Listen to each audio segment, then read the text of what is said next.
কিরে, সেই ডিমের গাছ হয়েছে, তাও আবার রঙিন ডিম। লক্ষ্মী মরে গিয়েও আমাদের জন্য ঠিকই উপকার করছে।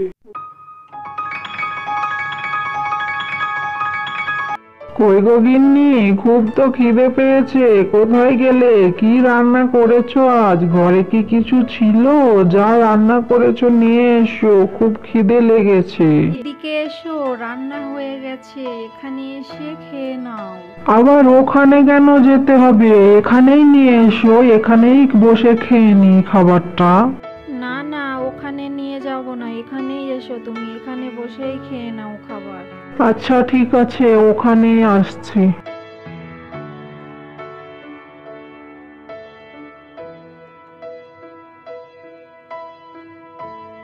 কি গো গিন্নি, শুধু আমার জন্য ভাত বেড়েছো যে? তুমি খাবে না? তোমার ভাত কই?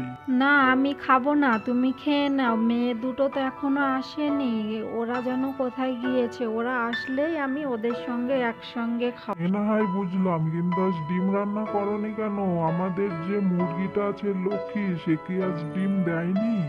না, লক্ষ্মী তো কাল থেকেই ডিম দিচ্ছে না। লক্ষ্মীর মনে হচ্ছে শরীরটা খারাপ হয়েছে, সব সময় দেখছি খাওয়া দাওয়া করছে না, ঝিম ধরে থাকছে। আজ বরং তুমি এটাই খেয়ে নাও।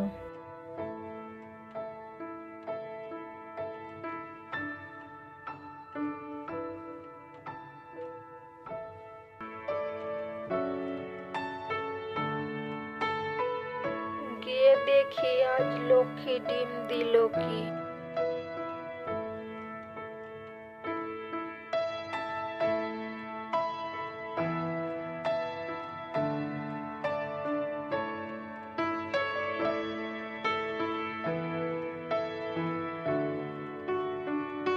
কি হলো গিন্নি, তুমি মন খারাপ করে বসে আছো কেন? কি হয়েছে তোমার? না কিছু না, আসলে আমাদের লক্ষ্মী লক্ষ্মী আজ সকালে দেখলাম মারা গেছে। ওর কি হয়েছিল কি জানি, হঠাৎ করে কেন এরকম হলো, তাই মনটা একটু খারাপ লাগছে। ও, এই ব্যাপার। তুমি মন খারাপ করো না গিন্নি, আমি তোমাকে আর একটা মুরগি কিনে দেব, সেটাকে পালন করো। না সেরকম কিছু না, আসলে লক্ষ্মী তো আমার কাছে অনেক দিন ছিল, ওর ওপরে একটা আলাদা মায়া পড়ে গেছিল। তাছাড়া মুরগি তো বাজারে কিনলেই পাওয়া যাবে, সেটা তো ব্যাপার নয়। তা বেশ, তো লক্ষ্মীকে কি করলে? ওকে তো আর রাখা যাবে না, ওকে তো ফেলে দিতে হবে। না, আমি ওকে ফেলে দিতে পারিনি, ও তো ওখানেই আছে। তুমি গিয়ে ফেলে দিয়ে এসো, আমার ভালো লাগছে না, আমার ফেলতে ইচ্ছাও করছে, ওকে দেখলে আমার কান্না পাচ্ছে। ঠিক আছে ঠিক আছে গিন্নি, তুমি কেঁদো না, আমি ওকে ফেলে দিয়ে আসছি, সব ঠিক হয়ে যাবে। আমি আবার এনে দেবো তোমাকে মুরগি। আচ্ছা তুমি বসো, আমি মুরগিটা ফেলে দিয়ে আসছি। কেমন? মন খারাপ করো না।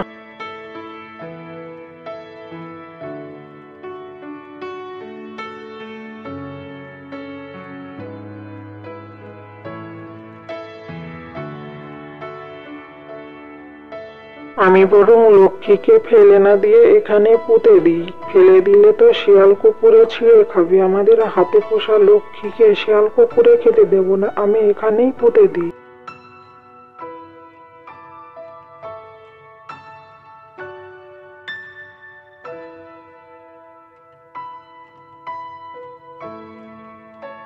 শোনো গিন্নি, আমি কাজে গেলাম, না হলে বাঘ মামা আবার খুব রাগ করবে। আজ আবার অনেক দেরি হয়ে গেল। কেমন? তুমি থাকো, মন খারাপ করো না।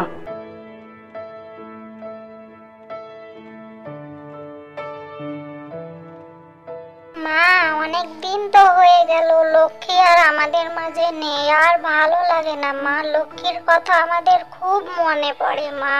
হ্যাঁ রে বোন, আমারও খুব মনে পড়ে লক্ষ্মীর কথা। লক্ষ্মীর জন্য খুব মন খারাপ করে। লক্ষ্মীর জন্য কি তোদের শুধু একাই মন খারাপ করে রে সোনা? আমারও মন খারাপ করে খুব, কিন্তু কি করব, কিছু করার নেই। চল বোন, আমরা লক্ষ্মীকে যেখানে বাবা পুঁতে রেখেছিল সেইখানে যাই, একবার ঘুরে আসি।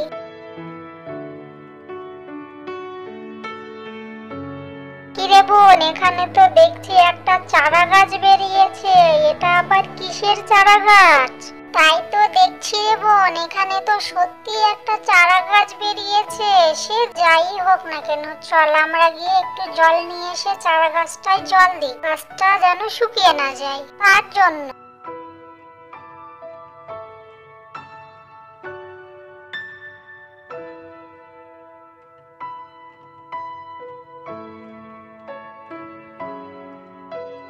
এই শিয়াল বেটা আজ আর কোনো কাজে আসেনি। আজ এই শিয়াল বেটাকে কাজ থেকে বের করেই ছাড়বো আমি। মনে হচ্ছে না হলেও শিক্ষা পাবি না। আজ কদিন ধরে দেখছি ওকে এইরকম। বাঘ মামা, আজকে আমার আসতে একটু দেরি হয়ে গেল। বাঘ মামা, আপনি কি রাগ করেছেন? আমার একটা কথা বলার ছিল বাঘ মামা আপনাকে। আমার কিছু টাকার দরকার ছিল। টাকা দিয়ে হবে? তুই তো ঠিক মতন কাজেই আসিস না। তোকে আমি টাকা দেবো কি দেখে? তোর চেহারা দেখে আবার এসে জিজ্ঞেস করছিস যে মামা রাগ করেছো কিনা? তোকে আমি টাকা দেবো না, আর আজ থেকে তুই কাজেও আসবি না। তোকে আমার দরকার নেই। ওভাবে বলবেন না বাঘ মামা। আসলে আমার বউয়ের একটা হাতে পোষা মুরগি ছিল লক্ষ্মী, সে মরে গেছে। তাই আমার বউয়ের খুব মন খারাপ, তার জন্য আমার আসতে আজ একটু দেরি হয়ে গেল। আপনি আমাকে কাজ থেকে বের করে দিবেন না বাঘ মামা, তাহলে আমরা না খেতে পেয়ে মরে যাব। আমি আমার বউকে কথা দিয়ে এসেছি যে আমি ওকে একটা মুরগি কিনে দেব। আপনি যদি আমাকে টাকা না দেন তাহলে আমি ওকে কিভাবে মুরগি কিনে দেব? আপনি দয়া করে আমাকে টাকা দেন বাঘ মামা। তোর বউয়ের মুরগি মরে গেছে, তোর বউয়ের মন খারাপ, তো আমি কি করব? তার জন্য কি তুই কাজ না করলেও তোকে আমি টাকা দিয়ে দেবো? দেখ তোর কাজের কত গাফিলতি ছিল। আমার ফুলের গাছগুলো কেমন শুকিয়ে যাচ্ছে। যা তো এখান থেকে, আমার মাথা গরম করিস না। কাল থেকে কিন্তু আর কাজে আসবি না, আর কাজে আসলে তোকে আমি বের করে দেবো। জানো তো, লক্ষ্মীকে বাবা যেখানে পুঁতে রেখেছে ওইখানে একটা চারা গাছ বেরিয়েছে। আমি আর বোন চারা গাছটিতে জল দিয়ে এলাম। কি হলো মা, তুমি কাঁদছো কেন? ওদের বাবার কাজটা চলে গেছে রে মা, তোর বাবাকে কাজ থেকে বের করে দিয়েছেন বাঘ মামা, তাই মনটা একটু খারাপ। তোর বাবা গেছেন আবার কাজ খুঁজতে। তুমি চিন্তা করো না মা, সব দেখবে ঠিক হয়ে যাবে, বাবা আবার কাজ পাবে।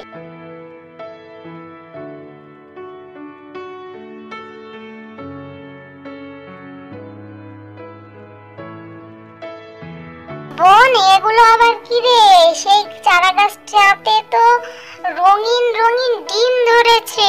এটাও আবার সম্ভব কিভাবে? তাও আবার এই কয়েকদিনের মধ্যে। চল মাকে গিয়ে জানাই, বাবাকে আর কাজ করতে হবে না পরের বাড়ি, আমাদের এই ডিম বিক্রি করেই হয়ে যাবে।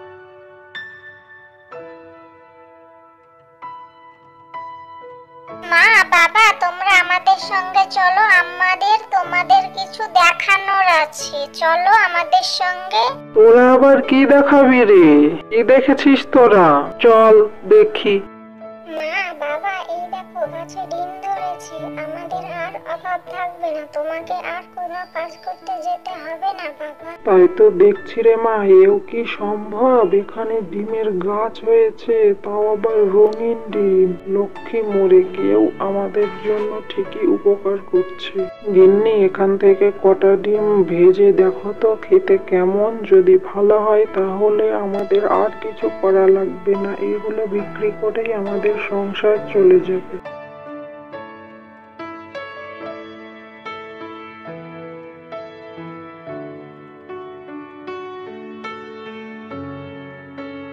বাহ গিন্নি, ডিমের তো খুব স্বাদ। বাজারে নিয়ে গিয়ে ঝটপট বিক্রি হয়ে যাবে। বাজারে নিয়ে যাই। ডিম নিয়ে যাও গো, ডিম, ভালো ভালো অমূল্য স্বাদের ডিম।